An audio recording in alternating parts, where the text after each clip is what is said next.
Assalamualaikum warahmatullahi wabarakatuh. Perkenalkan, nama saya Arin Aulia Putri dengan NIM 076 dari kelas L3 Kampus Indralaya Angkatan 2024. Melalui video ini, saya akan membahas bab 2 dari buku hukum pajak, yaitu NPWP dan juga PKP. Nah, seperti yang kita tahu bahwa NPWP dan juga PKP adalah dua istilah penting dalam sistem perpajakan di Indonesia. Jadi, untuk bisa memahami keduanya, saya akan menjelaskan lebih lanjut rinciannya. Pertama yang akan saya jelaskan adalah pengertian dari NPWP.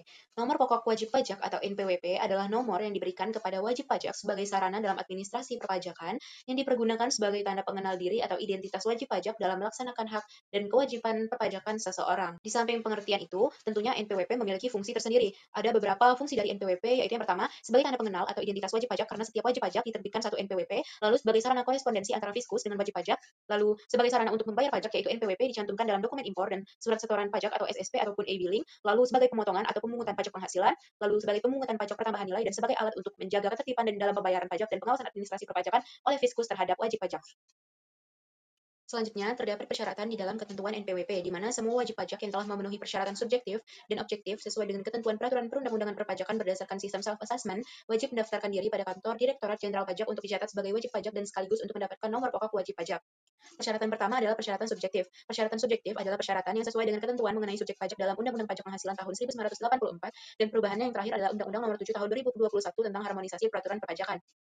Persyaratan kedua adalah persyaratan objektif, di mana persyaratan bagi subjek pajak yang menerima atau memperoleh penghasilan atau diwajibkan untuk melakukan pemotongan atau pemungutan sesuai dengan ketentuan Undang-Undang Pajak Penghasilan tahun 1984 dan perubahan yang terakhir adalah Undang-Undang Nomor 7 Tahun 2021.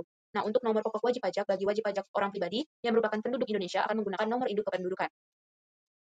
Selanjutnya, terdapat aturan terhadap wajib pajak. Nah, bagi wajib pajak yang sudah memenuhi kewajiban objektif dan subjektif, tetapi tidak mendaftarkan diri untuk mendapatkan nomor pokok wajib pajak, akan dikenakan sanksi sesuai dengan ketentuan peraturan perundang-undangan perpajakan, dan kepadanya dapat diberikan NPWP secara jabatan. Kewajiban perpajakan bagi wajib pajak yang diterbitkan NPWP secara jabatan akan dimulai sejak saat wajib pajak memenuhi persyaratan, dan paling lama 5 tahun sebelum diterbitkan NPWP atau dikukuhkan sebagai PKP. Bagian berikutnya adalah cara memperoleh NPWP. Beberapa persyaratan dalam pendaftaran NPWP khusus bagi wajib pajak perseorangan usahawan dan wajib pajak badan, yaitu yang pertama, untuk wajib pajak perseorangan yaitu karyawan atau usahawan, pendaftaran NPWP dilakukan dengan mengisi permohonan dilampiri dengan fotokopi KTP atau dan fotokopi kartu keluarga. Lalu untuk karyawan harus dilengkapi dengan surat keterangan dari perusahaan. Untuk pengusaha, surat keterangan tempat usaha dari instansi yang berwenang. Lalu untuk wajib pajak badan, pendaftaran NPWP dengan mengisi permohonan dilampiri dengan fotokopi akte pendirian, fotokopi KTP atau paspor dan NPWP salah seorang pengurus. Selanjutnya ada surat keterangan tempat usaha dari instansi yang berwenang. Nah, setelah mengumpulkan data dan lampiran-lampiran tersebut, selanjutnya memenuhi persyaratan yang telah disebutkan di atas, kartu NPWP-nya akan diterbitkan oleh kantor pelayanan pajak. Untuk pendaftaran NPWP dan PKP oleh wajib pajak dapat juga dilakukan secara elektronik, yaitu melalui internet di situs Direktorat Jenderal Pajak dengan alamat www.erek.pajak.go.id. Wajib pajak cukup memasukkan data-data pribadi dengan validasi nomor KTP dengan kartu keluarga untuk mendapatkan atau memperoleh NPWP. Selanjutnya, setiap wajib pajak sebagai pengusaha yang dikenai pajak berdasarkan Undang-Undang Pajak Pertambahan Nilai tahun 1984 dan perubahan yang terakhir adalah Undang-Undang Nomor 7 Tahun 2021, wajib melaporkan usahanya pada kantor Direktorat Jenderal Pajak yang wilayah kerjanya meliputi tempat tinggal atau tempat kedudukan pengusaha dan tempat kegiatan usaha dilakukan untuk dikukuhkan sebagai pengusaha kena pajak. Nah, dengan dikukuhkannya sebagai pengusaha kena pajak, maka atas penyerahan barang kena pajak atau jasa kena pajak wajib menerbitkan faktur pajak sesuai dengan Perundang-undangan Pajak Pertambahan Nilai. Lalu, adapun fungsi pengukuhan pengusaha kena pajak dipergunakan untuk yang pertama, untuk mengetahui identitas pengusaha kena pajak yang sebenarnya. Yang kedua, untuk melaksanakan hak dan kewajiban di bidang pajak pertambahan nilai dan pajak penjualan atas barang mewah. Lalu yang terakhir adalah pengawasan terhadap administrasi perpajakan.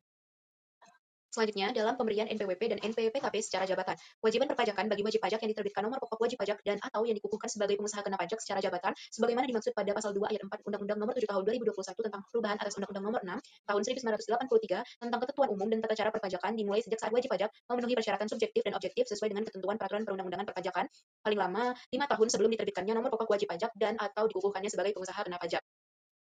Selanjutnya adalah penghapusan NPWP atau pencabutan PKP. Nomor pokok wajib pajak hanya dapat dilakukan penghapusan oleh Direktur Jenderal Pajak apabila yang pertama, wajib pajak orang pribadi yang telah meninggal dunia dan tidak meninggalkan warisan. Yang kedua, wajib pajak yang meninggalkan Indonesia untuk selama-lamanya. Yang ketiga, wajib pajak orang pribadi yang berstatus sebagai pengurus perusahaan atau pegawai yang telah diberikan NPWP dan penghasilan netonya tidak melebihi PTKP. Lalu yang keempat, wanita yang sebelumnya telah memiliki NPWP dan menikah dengan tidak ada perjanjian pemisahan harta dan penghasilan. Lalu yang kelima, warisan yang belum dibagi dalam kedudukan sebagai subjek pajak yang sudah selesai dibagi.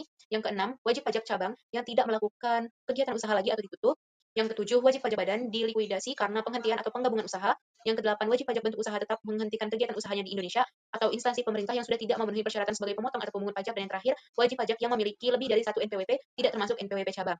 Nah, penghapusan nomor pokok wajib pajak dilakukan apabila utang pajak telah dilunasi atau hak untuk melakukan penagihan telah kadaluarsa, kecuali dari hasil pemeriksaan diketahui bahwa utang pajak tersebut tidak dapat atau tidak mungkin ditagih lagi. Karena yang pertama, wajib pajak orang pribadi meninggal dunia dengan tidak meninggalkan warisan dan tidak mempunyai ahli waris atau ahli waris tidak dapat ditemukan, atau wajib pajak tidak mempunyai harta kekayaan.